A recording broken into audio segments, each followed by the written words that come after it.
Hey, what's going on? Welcome along to episode 41 of the Strategy and Conversions podcast. As always, I'm Jamie Michael Joseph and I'm joined by Mark Tanner. Hello, everyone. Mark, we're on 41. It's the middle of January, or moving on to the middle of January now. Time's Yeah, ticking on. It's absolutely. just where does it go? It's just flown, isn't it? I mean, it just the other day I was putting up the Christmas tree, and it's gone. It's all down. Everything's gone. Everything's That's changed it. back. And taking it down takes twice as long, right? Yeah, I know. Yeah, You know, doesn't it just? I think that there's definitely a message in there about what you spend time on within your business as well. Is it all worth it? But sometimes, just for the enjoyment, and Yeah, to, exactly. Yeah, there's a to fun take, element. Yeah, yeah, exactly. That fun element has to be there. But, you yeah, know, looking at a subject then that maybe isn't fun, but actually when you kind of break it down, it can be quite fun. Uh, that subject that we're going to talk about today is competitors, yeah. because every business has competitors, right? Of course. And it's that thing. I think even with a lot of the kind of SWOT analysis that it is taught, and stuff like that when it comes to marketing and business is the kind of threats. That side, a lot of people look at that as competitors. I know we look at it a bit as more than that as well, but those competitors, most people look at their competition. Yeah, exactly. The So direct. Yeah, so it's a case of they look at, okay, if I'm a business coach, then another business coach is a competitor. And if I'm a website builder, another website builder is that. If I'm a PT, another PT. But we were doing some training back last week, and we were kind of going through educating people on their building out really their kind of offering, what it is that they offer to people, and the whole kind of subject came up about competitors, and I said there are two competitors.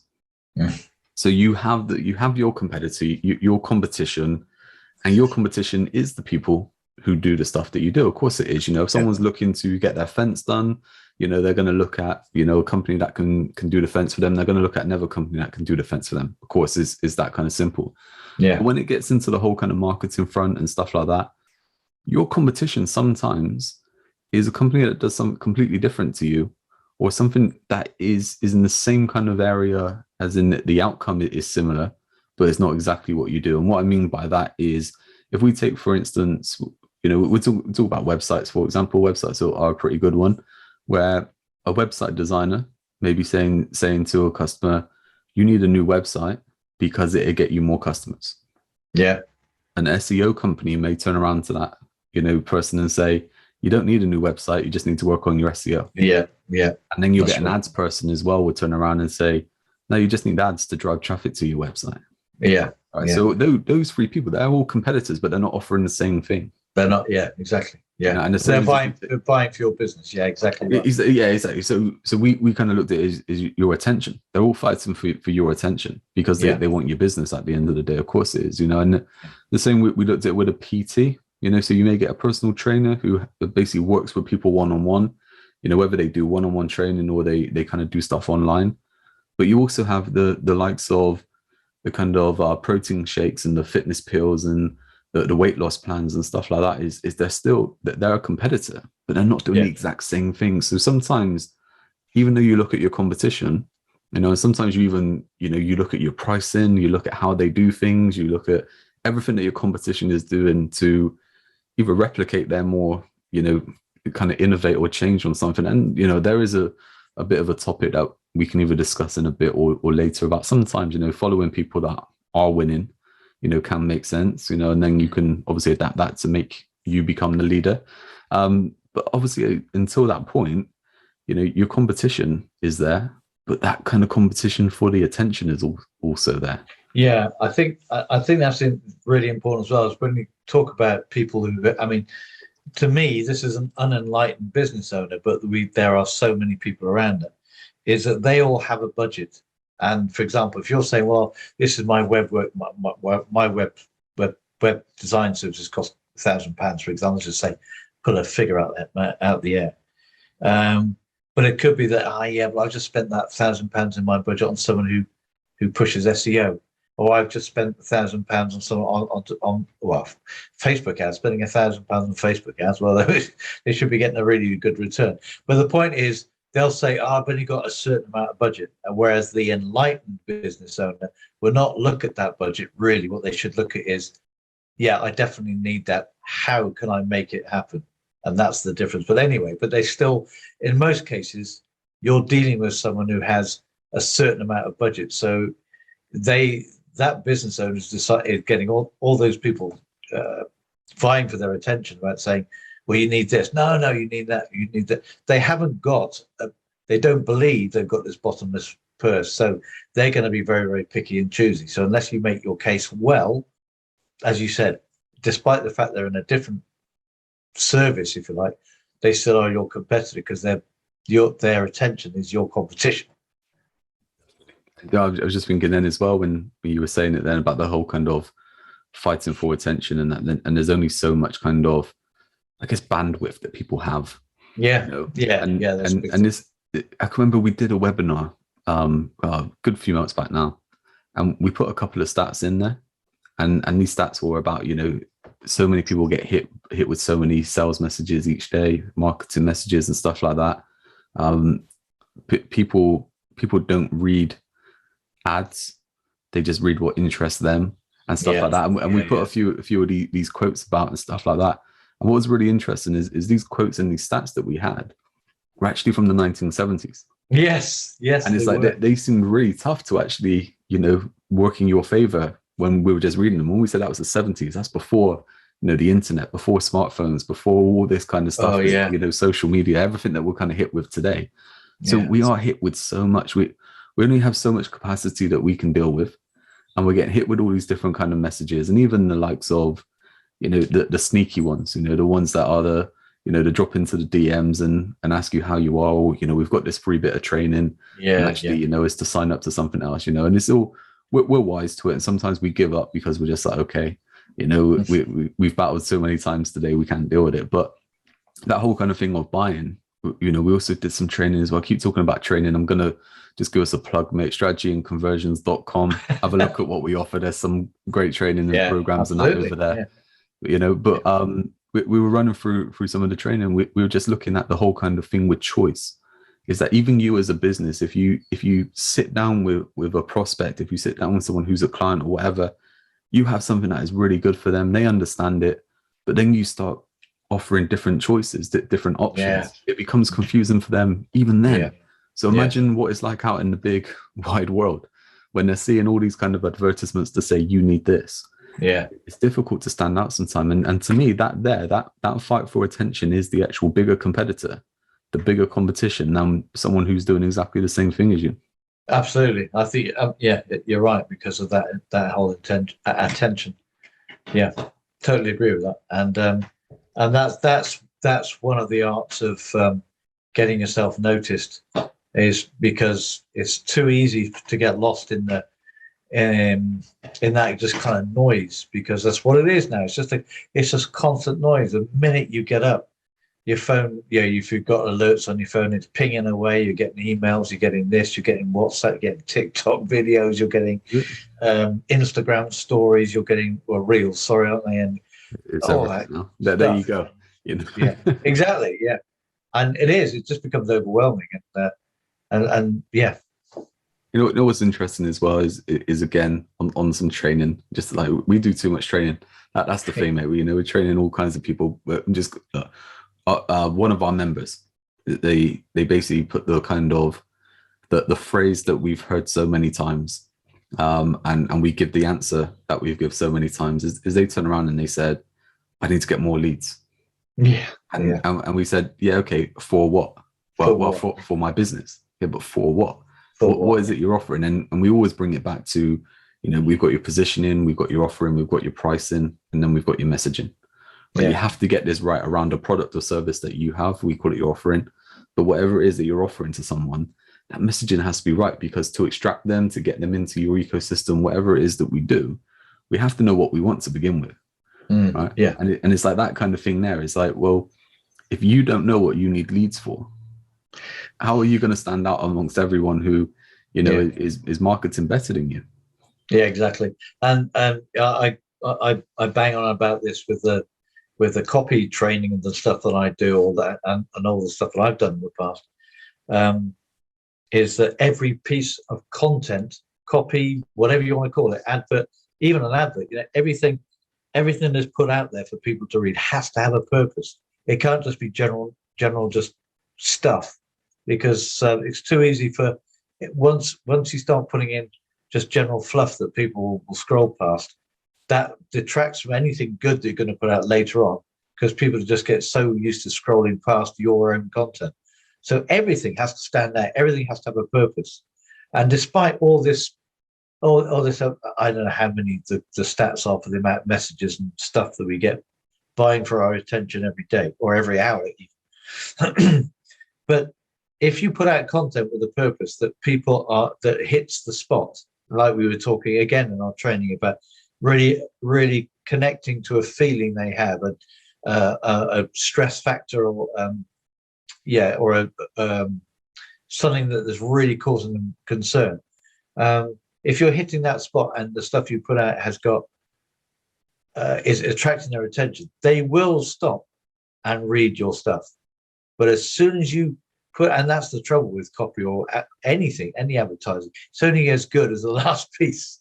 So once you start putting the same kind of copy out or the same kind of content, I've seen that before, and they'll scroll. I've seen that one before, and scroll. And all of a sudden they start scrolling. The next time you put out something that's earth-shattering for them, they'll scroll past it because they won't even know, I've stopped reading your stuff now because it's not interesting me anymore. People are very, very fickle. All the algorithms already jump in between there because they know that the person scrolls past, so they don't even show it to them anymore. Well, exactly. Yeah, that's the thing, isn't it? Yeah. God, there's so much there. I mean, even from what you just said, there's so much there. But I love that part of, like you said, every piece of content needs a purpose. Yeah. Because there's so many things, and this has gone on for years and stuff like that. Like, it's nothing new. But I mean, what I'm about to say is gone on for years, where people do things just for the sake of doing it. Yeah. Because they feel like they have to do it, and we had that. It kind of come about, initially with, you kind of had blogs, and then you had social media posts, and then you had video, and even a bit of podcasts and stuff like that as well. And it's like, you kind of see things moving back now. You kind of see things like blogs again. I've spoken about it being on this podcast before. You see, in marketing, it always works in cycles. Yeah, it does. Go through cycles. It's like the whole kind of blogging thing. Well, look, people used to do that before. On websites where we have a business blog now, people used to have a personal blog. Yeah. And before they had a personal blog, they had a diary, that they would write in and stuff like that. And it's just kind of evolved. Now it's a social media story. The business blogs have now taken over and stuff like that because, people want more information. They want the knowledge and stuff like that, and they also want to know how they can shortcut things themselves and make things work for them. But that whole thing about needing a purpose, like that there, I think if you looked at it from a different angle, because I think everyone's like, yeah, of course my blog has a purpose, it talks about me and my business and all this kind of stuff, but if you look at it, this is the way I see it with blogs especially, but marketing in general, when it's done in general, just to do it, just to tick a box, it's just the same like someone saying, I'm one of the fitness people now, right? But really all they do is they wear a sweatband, right? They don't do any of the activities. They don't do any of the nutrition. They don't do anything like that, but they've got the kit, you see the women, and I don't mean this in a disrespectful way, right? So don't come back at me, but you see the women that have all the kind of, all the fitness gear, the leggings and the tops and stuff like that, but they just wear it to Sainsbury's or, the supermarket. They don't actually go to the gym or do any activities, and it's like, that's fine as a fashion statement, but you're just wearing it for a fashion statement. You're not wearing it to assist you in getting fit or doing the activity that you're trying to do to get the outcome that you want, the goal that you want. That's the same when it comes back to the content and all the stuff that you do with your marketing. It's like, there has to be a goal there. There has to be the business strategy. There has to be that income goal. We talk about then your client acquisition process and your marketing planning. This creates your strategic map. And then you can do your marketing, all your blogs and all this kind of stuff to pull people back into that. Yeah, exactly. So there's lots of purpose. And I guess we've gone a little bit off topic there with the whole kind of stuff. But that there is, I mean, look, if you listen to that part again, that is really the secret sauce, right? I mean, it is. We need the destination, we need the targets, we need to know what we're doing so that we can market to bring people into our own kind of ecosystem. Yeah. Without that, we are just in the mix of the competition, right? In the Yeah, mix of the exactly. noise. Yeah, and you won't stand out. You won't stand out because people, when they read, they'll see you have a purpose. They see that you have something that's slightly different than all the rest of the stuff that they may have scrolled through or read. Even if it's just the headline, but it pulls people in, and you have to be. It's very difficult. Don't get me wrong, but you have to be different. You have to stand out somehow. I think that's exactly it, isn't it? Like you have to stand out somehow, and how does Yeah. that happen? Well, it comes back to you. Right? It comes back to Yes. you, your business, your uniqueness, and all that kind of stuff. But, and this is where it gets really interesting. Yes. Because obviously, when we did this training and we talked about the whole kind of competition, and I'm talking about this from a marketing point of view, right? So we're talking about your two competitors. One being your competition who do the same thing as you, your competition who are fighting for the same attention for the customer, but they do something a little bit different. And then you talked about there is a third competitor. Yep, absolutely. So tell us a little bit about that third competitor. So the third competitor, I think, is most difficult, and that is you and your thinking. And so there's the word that's been seemed to be, it came around in, I guess, the noughties. I don't know. It seemed to be quite a big thing. So paradigm. So people have paradigms. A lot of people think, oh, is that an Americanism? Well, it's not actually an Americanism. It's actually true.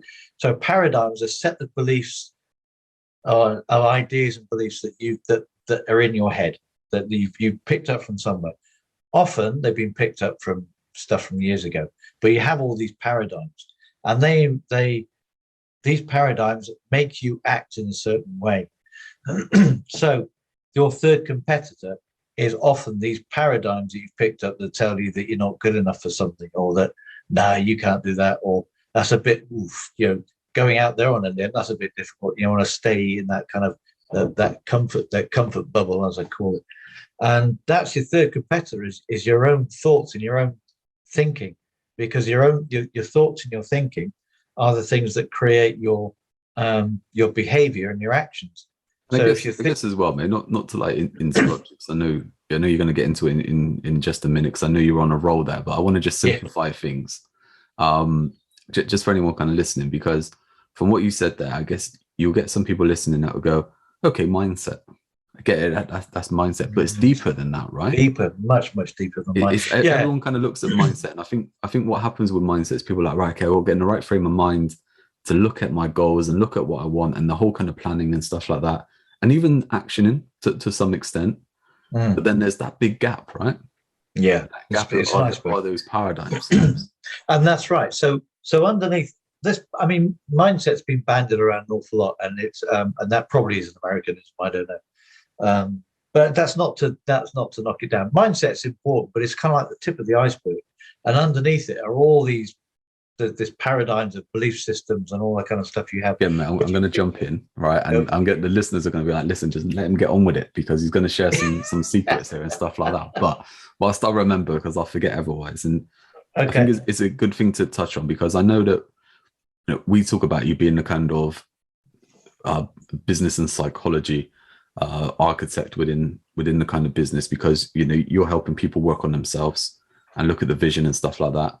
Yeah, and mindset is something you talk about. Of course, it is. And I think and I think that's something, because it is a term that people understand, right? Yeah. But has it become that kind of buzzword that really it's that kind of that buzzword slaps over everything? So you take mindset from an athlete point of view. It needs to get in the game. Okay. Is mindset really more of a trick for a short-term fix, compared to what you're about to talk about with paradigms and that, to actually have the big shift over time? That's interesting. Yeah, I think you're right. I think it is a bit of a sticking plaster. The whole thing about you've got to get in the right mindset for this, or change your mindset. It is a bit.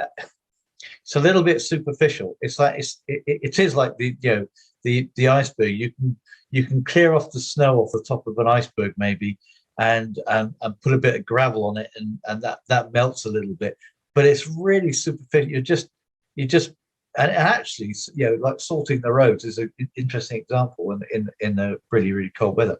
You salt the roads, and if it gets cold enough, it freezes anyway. It just freezes back again. So it's there. It temporarily it works, but then it doesn't again, and all of a sudden the mindset goes. And until you shift that huge stuff that's underneath the surface in the iceberg, you have real problems, because those paradigms keep coming back and changing your beliefs, and those beliefs and those thoughts, they are how you act and how you behave. So if you believe you can't do something, your behavior will show you can't do something, and so your actions will be, well, I can't do that, so I won't bother. So your results will be mediocre, because in a particular thing, because you believe. And I can go into this in much more detail, maybe in a different podcast or something. But it's your external results that all come from and start with the beliefs you have, and there's another layer below that with your values, but that we're going to really too deep then. But it's once you can change those paradigms, then you change that third competitor, and that's the huge thing, isn't it? That third competitor is always the worst competitor, because you just listen to the way people talk to themselves. You're in a conversation, and the amount of times they say, "I can't do that. No, that's not for me," or "No, I couldn't dream of it." The amount of negative comments that people just in a normal conversation. Yeah. I saw a brilliant. I tell you, I saw a brilliant piece of comedy from Bill Bailey recently about how Americans and Australians especially are really genuinely what we would say over the top. Yeah. So, and his example was, "How are you feeling today?" "Awesome, absolutely brilliant," and they genuinely mean it, and that outlook is just amazing. And because been to the States, I couldn't believe it when I first went to the States. You got all these people going, "Wow, I feel fantastic." And you think, whoa, if that was in the UK, you think that if that guy's really over the top, or that lady's really over the top. And then he said, "And what happens when you get here? How are you feeling today?" "Well, all things are considered, it's okay," or "I'm all right," or "Yeah, not too bad." And and he went on in this whole comedy sketch about it. But just listen to that. "Well, that's not too bad." And you think, and I know I've been guilty of saying that before as well. And that's just the way, A, the tone of voice, and B, the way you say it. And it's like, it kills any enthusiasm that anybody else has got. And do you know what, mate? I mean, it's quite interesting, isn't it? Because it doesn't mean that you're deflated or you're down or anything like that. You could be the opposite, but that is just the response in the UK that we have. Yeah, and I've said it about myself, and I'm quite open with it. Is that people may kind of look at me, they may talk with me or something like that, and it might be like, "Oh, there's no enthusiasm there." He wasn't interested, and it's like I just really chilled out, really kind of laid back. You know, I'm just like, on a scale of 1 to 10, I just kind of fit in that kind of 4 to 6 always. Stressed out, but between a 4 and 6, real chilled out, between a 4 and a 6. It's just me, it's just who I am, and maybe that is a kind of a UK influence, on me and stuff like that. I think the English abandoned it, but again, it comes back to a paradigm that it's been passed down from generations, because we're all like it. Go back, especially if you talk to any generation you like, you still get the same response. "Hey, that's not too bad." Yeah. You very, very seldom get a response that says, "Wow, life's amazing, it's awesome, fantastic." Even if they're having particular issues, there's that kind of positive outlook which suddenly changes the way you believe about yourself.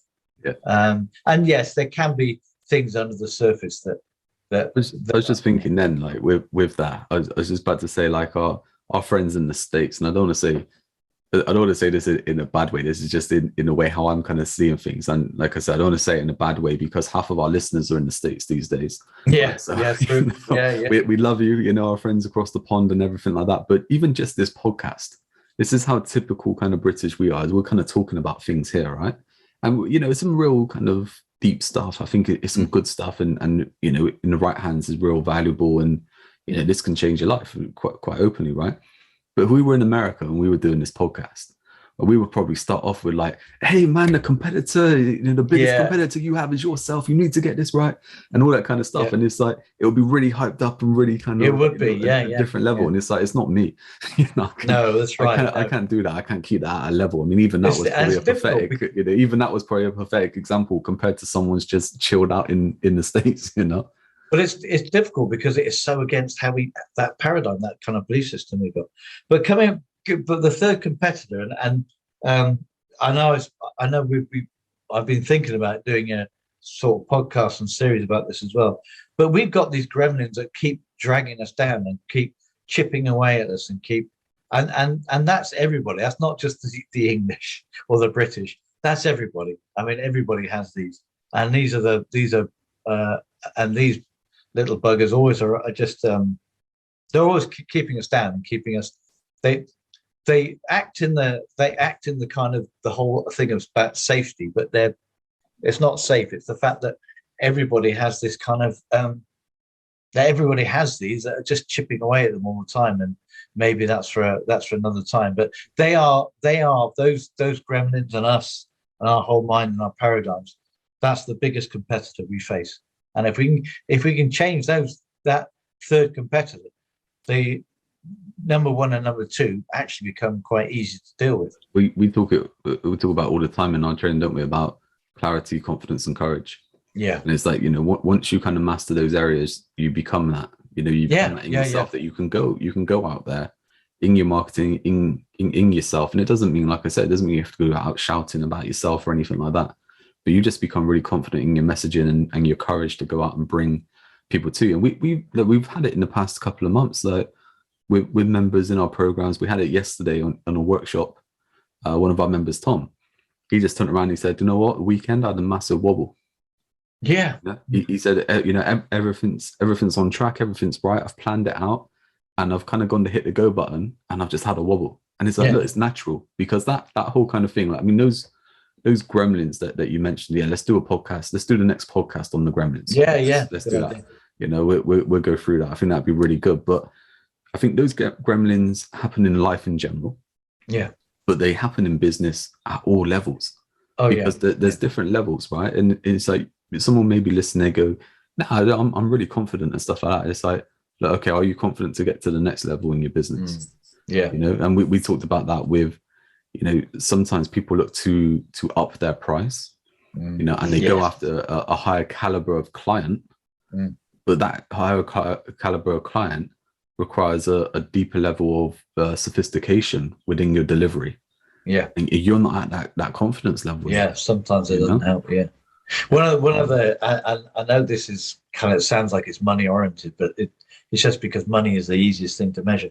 But sometimes I've been doing some coaching with people, and they'll say, what? So I'll say, what do you want to earn next year? And they'll say, 60 grand. And you say, oh, that sounds very, very easy. You've made that your 60 grand straight away on top of your head. Why 60 grand? And they'll come up with an answer, and you say, okay, what about 120 grand then? And they might say, yeah, I suppose I could. So then what about 240 grand? And they start to get, I'm not sure. And you say, well, what about 520 grand? And no, I couldn't do that. Right. You've got a stage where you're out of your comfort zone. So that's what you go for. And it's only a figure. It's a game. It's not that I want to have all this cash and all the rest of it. It's a game. I want to go for that figure that really starts to scare me. And that's the whole point about goal setting. Goal setting is meant to stretch you, meant to pull you out. And as soon as you hit, say, 520 grand, you've got a gremlin there saying, nah, you couldn't possibly do that. No way you could do. And so your answer is, no, I couldn't do 520 grand. Why not?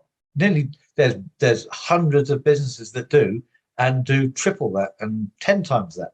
Yeah. So why couldn't you do 520 grand? Well, and that when people start to feel uncomfortable with that, that's when that's the goals they should be going for. And as I said, it's not because they want to be there, they necessarily want to have that huge income, and maybe they think they're a bit out of their comfort zone. But the point is, you're making them stretch. And if you aim for something like 520 grand, and then maybe you end up with a business that you've only turned over 220 grand in that year. Phew, fair play. That's much higher than you ever thought you were going to do. So yeah, you've done well. You've done really, really well. So that's what I try and do is when I'm setting goals with people, say, well, let's get to the stage which makes you feel really uncomfortable. And again, one of my mentors said to me a while back, we were in a group, and he said, right, okay, I want you all to double your prices, and I want you to come back next month and tell me how many customers you lost. And we did that, and a couple of people, nearly all of us doubled our prices. Not quite everybody, but nearly all of us had the courage to double our prices. And how many customers we lose? There were a couple of people put their hands up. They lost one or two. So he said, right, I want you to do it again this month. Double your prices again. And people said, no, I can't do that. And he said, why not? Why can't you do it? And again, that was the Gremlins and stuff. And he said, I guarantee. He said, well, I guarantee you. He said, double your prices again, because and people say, and you got people saying, well, I'll lose customers. And he said, it doesn't matter if you lose customers. If you're doubling and doubling your prices again, and you lose a few customers, you're still going to be better off, aren't you? And the maths came in, click, click, click. Oh, yeah, I suppose it would. So a lot of, not everyone again, but there was half the room that had the courage to do that again. And those people that did lost just a tiny couple of customers because they, oh, that's a bit too steep again. And he then of course he challenged people again. So okay, instead of doubling, they're saying, okay, stick with 20% on your prices next month. And people say, oh, I've already put them up twice. He said, yeah, carry on until you reach the ceiling, when people suddenly start then say, they won't leave you, but say, oh, your prices are a bit steep now. And then you know you've reached that, okay, now I can just drop them a little bit, 10% lower, that's your price. And then you do that every year. You have that exercise every year. Quite interesting, isn't it? I mean, to be honest, this whole kind of thing with the competitors, I mean, this is where it came about from, because it came about on pricing, because the thing was, oh, my competition, my competitors, they charge this, so I can't charge any more. And it's like, come on, let's start breaking it down. And then there's that whole thing about the actual value and perceived value.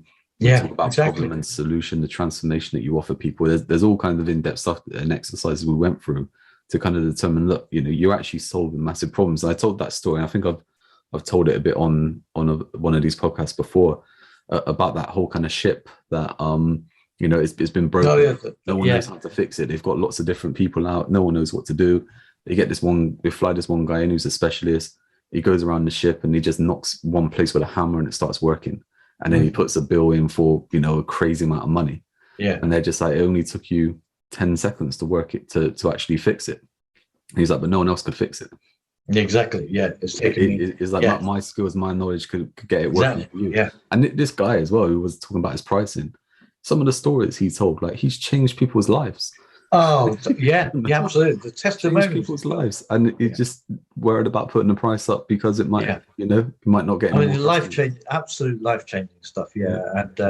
And there's some of the things he came out with was just the testimonials he had, where people are really just over the moon with the fact that, for whatever reason, however he's done it through his fitness program, but he's changed their life, and I can understand that because she's just taking, for example, I was a diabetic, I've reversed it now. And again, that is life-changing.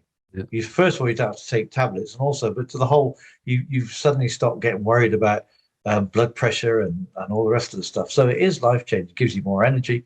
So he can do that. So instead of charging his hourly rate, triple it, you're changing their lives. You really are changing their lives. How much would you pay to have your life changed? That's the big thing there, and that's the whole thing with your offering, and that's the whole thing with standing out, right? Is you have to show people that you're making them have a change, you're assisting them with that change, that problem to that solution, that transformation. And I think that's probably a good place to end. We've been, we said about kind of half hour for these podcasts, but we got on. Sorry. What came out of it with the Gremlins? I think that was awesome. That third competitor is yourself, and there's a lot of different paradigms in there, that obviously you need to know them, and then you need to know how to kind of action them. So I think the next podcast episode will look at getting to know them, getting to know your Gremlins. Yeah, and I think so. Yeah, we'll do that. But we'll let you talk about that. So make sure you check out the next one, wherever you're you're listening, hit subscribe. Give us a like, give us some comments. We love that. And yeah, like anything we can help with, get in touch. We have a website, obviously, strategyandconversions.com. We've got an email that you can get us on, the podcast at strategyandconversions.com, Yeah. on social media, wherever you want to kind of get in touch. And like I said, obviously, we've got some programs and some decent training there. If Here you we need have. some We help with certainly us, Yeah. But yeah, I think that'd do. Mark, it's always Okay. been a pleasure. Indeed. Great to be here. Yep. And I'll catch you next time. See you all soon. Okay. Cheers. See you Then. then. Bye.